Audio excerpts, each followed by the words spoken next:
washukiwa hao. Benedetta Mwaura, KTN News, kaunti ya Nakuru.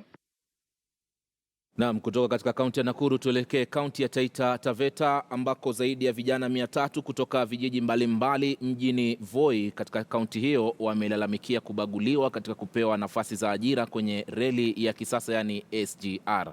Mwanahabari Mashirima Kapombe anaarifu zaidi.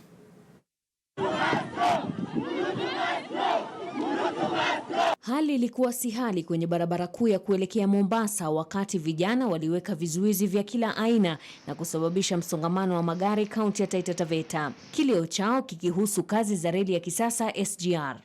Tulipokuja tuambiwa kazi zishapeanwa. Kazi ilipeanwa lini? Na sisi tumekuja kwa kazi. Hiyo ya maofisi na ya maintenance. Maskari watu wamejaa, maskari wako hapo, watu ni wengi, tuambiwa kuna kazi. Ndio tutashangaa sisi hatuna haki zetu. Vijana hawa wanadai wamebaguliwa kwa kunyimwa nafasi za kupigwa msasa mbele ya wasimamizi wa mradi huu. Sisi ni Wataita, tunanyimwa kazi na tumesoma. Kwa nini wanasema eti hatupati kazi? Haya mambo yamezidi kutulemea sana. Tunatetea haki kwamba nini ofisi zinabuniwa hapa za standard gauge na tunakuta wenzetu hawaajiriwi. Watu wanatoka juu.